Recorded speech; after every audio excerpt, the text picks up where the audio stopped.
I'm sitting outside on this beautiful day in Nova Scotia, and I'm sitting with my Motion Tech lawnmower. Why am I sitting in the corner with my lawnmower? Well, my lawnmower and I are having a discussion. Groundskeeper Willie, I'm just trying to figure out why you and I are sitting here relaxing in the corner while my husband is cutting the lawn. He looks guilty. I tried to help you out. I bought you 2 horses, 2 cows, 4 goats, a push lawnmower, a riding lawnmower, and you're parked in the corner. YouTube family, he is not doing his job. In his defense, it is not Groundskeeper Willie's fault why he's sitting in the corner. I accidentally left something on the lawn, and Groundskeeper Willie went over the item that I left on the lawn, and it broke some of the plastic discs that actually hold these really cool blades. I'm gonna show you in the bottom. Motion Tech reached out to us to send us this lawnmower. It's a Luba 2, all-wheel drive. It is the 10,000 model, I believe, and it does all of our entire acreage. But we don't really need a lawnmower to cut most of our acreage because we obviously have grazing animals that have pastures, and so we really just do this front part of our hill here and the orchard. And honestly, it is absolutely amazing because this video is not sponsored. I'm just sharing with you what's going on. This is absolutely an amazing product because we have an app on our phone. Philip walks the perimeter of where he wants to go, and Groundskeeper Willie will cut the entire lawn. Not only that, but you know I love a good buffalo plaid, and Groundskeeper Willie will literally cut my lawn in buffalo plaid. He would do a logo on the lawn. He would do whatever pattern or cutting style that I can choose in the app. I can even self-program things. Absolutely the coolest and most amazing product that we typically wouldn't have been able to afford to buy ourselves was sent to us to be able to do a video. And this is like one of the most amazing products we have ever had. In fact, I don't know what I will do without Groundskeeper Willie. In fact, I know what I would do because it's happened that something has broken on him, which was our fault. He has not malfunctioned or gone rogue or done anything literally the whole time we've had him. But Philip is out cutting the lawn today because of my mistake. So we've ordered the disc part, and it's something that we can fix ourselves. Luckily, it was something minor, but he's taking a break today and he is enjoying the beautiful sunny day in his little corner. So what he does is Philip will send him out to cut. He will leave his docking station charged because it stays charging here. And he has this little shelter that keeps him protected from the elements. Goes out, gets himself to his starting point, cuts the entire lawn. If it so happens to start raining, which typically happens in Nova Scotia, Groundskeeper Willie will head back to his home, relax and recharge and get himself all going again when the rain stops. It's absolutely incredible. And if I wanted him to do our entire acreage, Philip could walk the perimeter, or I could walk the perimeter and program him to cut whatever sections we want him to. It's so cool.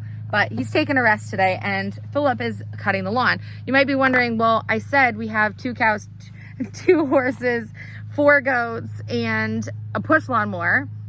We purchased a push lawnmower before we got Groundskeeper Willie, and again, they just don't make things like they used to. And the holding port that actually holds the blade broke. I didn't hit anything, it just literally spun off. And I thought, well, we're gonna get this fixed. And I didn't, because we ended up getting sent this lawnmower and then winter came by. So it's not fixed yet. And we ended up selling our riding lawnmower because we really only don't do this hill here because Groundskeeper Willie has done such a great job. I do not need a big riding lawnmower parked on the property or in the garage taking up space when we don't use it. It was kind of a purchase that we thought we would use before we knew we would have all these animals to take over all of our grass space. So he is real. Groundskeeper Willie is literally all we need. He's so cool. I'm so excited that we have him, but we're waiting for a part. So Philip borrowed his mom and dad's lawnmower, and he is our Groundskeeper Willie today. You can see he's down there, and he's going to do the hill space. So all we cut is literally from right here where our wood pile from the barn is, which is going to be gone soon. We cut this hill space right here and this orchard spot right here. And we're just making some decisions right now, but you can see where we're going to have a gate here eventually to get into the highlands. We are actually considering just doing an electric fencing from the edge of the deck from one of the posts behind the trees here up to the corner of the fencing so that the highlands can come down and enjoy the hill as well. So we're just kind of making a decision on that. I also think that once the farm stand is here, how nice for people to be able to see the horses on their paddock, but also see the cows. Sometimes if they want to be down on this area, can come down and graze and eat all this grass too. So really we would just be cutting this small section at the front. And you can see how long the grass has gotten. Philip just cut the lawn like not even 2 weeks ago, but because it's early spring for us here, our lawn is just taking over. And groundskeeper Willie can cut literally any length. It's pretty awesome. So although this is not a sponsored video, you might want to consider looking into some Emotion Tech products. I'll put the link down on the description. But again, this is just recommendation from our family to yours that it's something that we really use it, which is very cool. Maybe one day we'll get to work with them again. I have 2 beams that are not quite done and the rest of a chainsaw to put back together. So that is my job right now. So we're gonna head up on the deck and get that finished. I'm going to do another quick check on Miss Frida before I get painting. I just think she must be so uncomfortable at this point. Atlas is relaxing in the shade and the girls are inside because the bugs are getting them and they're trying to hide out from any of the bugs. And truly the bugs are not bad today. Hi. Dad and I were having a fencing conversation this morning. Do you want me to share the news with you? You want Mom to share the news? I know the bugs are getting you. So it's like super hot today and I did not want Frida outside basking in the heat. The other day it was super warm. We had her out playing for a little while with Erickson and Frida, or with Erickson and Ragna, and she was so hot. She was literally laying in the water bowl and just trying to keep herself cool. So today I think the best thing to do is leave the garage door open. I'm gonna get a fan going in here for her, keep the air circulating, and just let her rest. I don't want her with Ragna and Erickson now at this point. Sometimes they kind of like headbutt and rumble each other around and I just don't want anything getting bumped into her. She's happy just lounging in her little bed area, and so I'm gonna let Rags and Erickson play outside today and have their exploration time. Frida's gonna stay in her stall today. I think probably the next couple days, the best thing to do is just to leave her in here. I know when you read online, it says probably for 2 weeks before birth, she should just be in her stall area.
Already up there.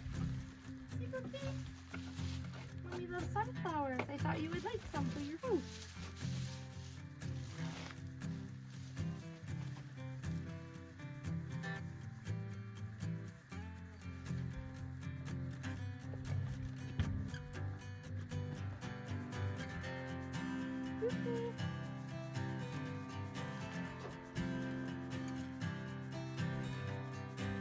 Go in for a minute? Okay. I don't want to stay in where the shade is, Brookie.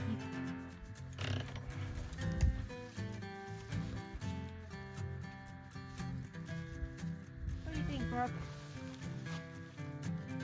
I think the chickens would like the same. What do you think, guys?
Nora's gonna come have some. Good girl, Nora. Come on. Come on, girl. Come on, my sweet fluffy pie. Come on. Come on.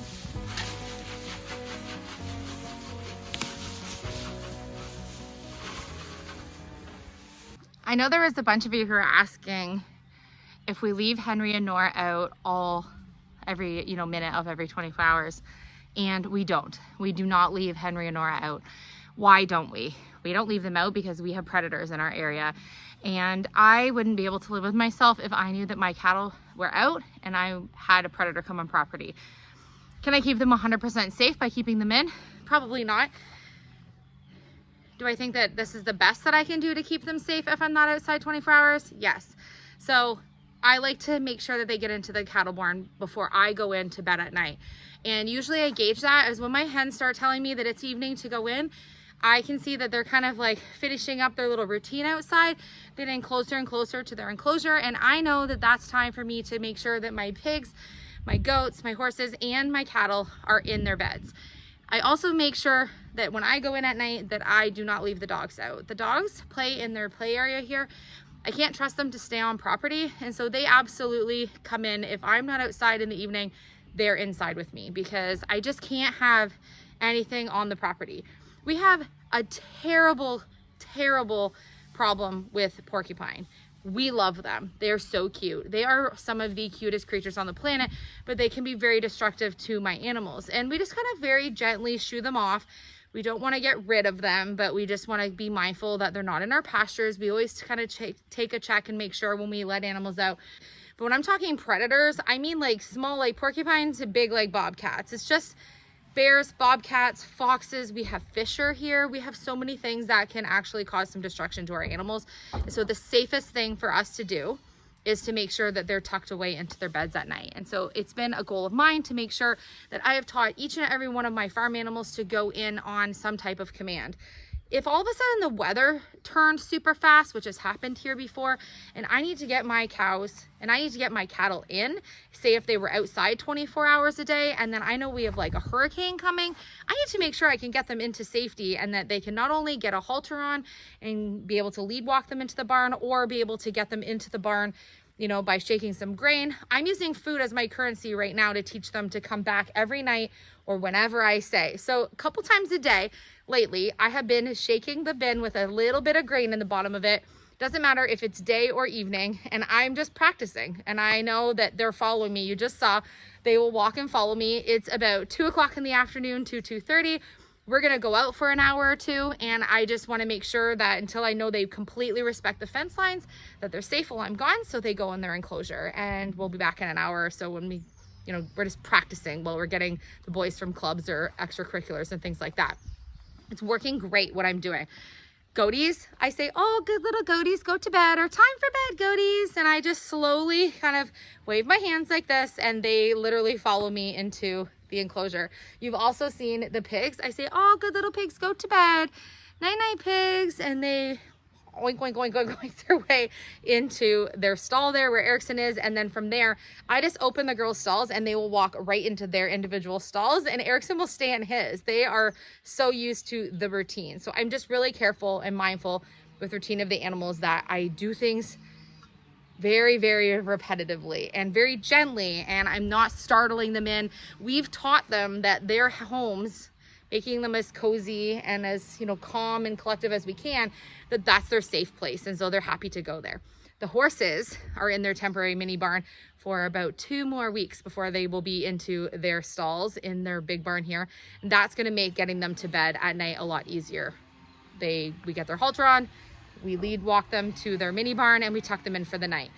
Same with the cows. I can put a halter on both of them. I can walk up and catch them in the pasture anytime I want to. It's not even catching them. I just walk up and put the halter on. We've done so much training with them, and it's easy, easy, easy. So I know under any circumstance that any of my animals will come to me or let me come to them to be able to do what I need to do with them. So I'm really proud of that. I think as a first-time homesteader, This is just something that I've been trying and it's been working for me. And I get a lot of questions about how I've been doing it. So maybe I need to show you guys more of like some of the routine things that I do that I think are like monotonous things, but that you guys seem to want to see. So try to remind me to do that. Okay, yesterday's video totally had an error during upload. I don't know why, it makes no sense to me, but sometimes when we get on a run of videos, by like the 5th or 6th video in a row, there always is some type of error. I don't understand what happens, but it does. If you can also just double check that you're subscribed to our channel. If you watch our channel, hit the subscribe button. It's totally free.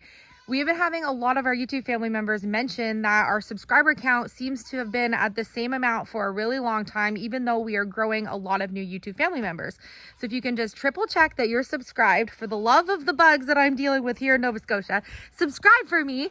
And let's see if we can get that number to climb, because I don't know if it's like YouTube stuck, but there's so many new people that like, I just found your channel, I hit subscribe, but we don't see our numbers going up in terms of that. So help a girl out. Okay, I'm going to do yet another, oh, that's what I was gonna say. I lost track because I got thinking about piglets. Yesterday's video had an error. So today you're getting a video this morning, which was actually filmed yesterday. Typically you get videos on the same day. So today, when you're seeing this video, you're getting a video right now early in the morning on Thursday morning. You're also gonna get a Thursday evening video. So you get 2 English family videos today. And then we should be like back on our normal posting schedule. Because of the error, I just thought no one really got to see the video that we posted yesterday because of the error. I hope that makes sense. Okay, checking on Pig for another time. Okay, Mama's belly is just getting bigger and bigger and bigger. And I need to go in and do just a little cleanup from her for the day. She has a whole bunch of hay she's kind of pushed in the corner. She's been sort of laying here, but then you can see she's also been laying here. So I still don't feel like she's been doing nesting. She is up and at 'em and she's happy. Oh, and her little tail is just going. I love your little tail, Frida. When are you gonna have these piglets? We are all waiting for you. We are gonna all be cheering you on. Okay, most women only have a husband or a partner in the labor and delivery room with them. Not Frida. Frida's gonna have our entire YouTube family members and the 4 of us. She's gonna have the most support of anyone ever delivering anything. And I love that for her.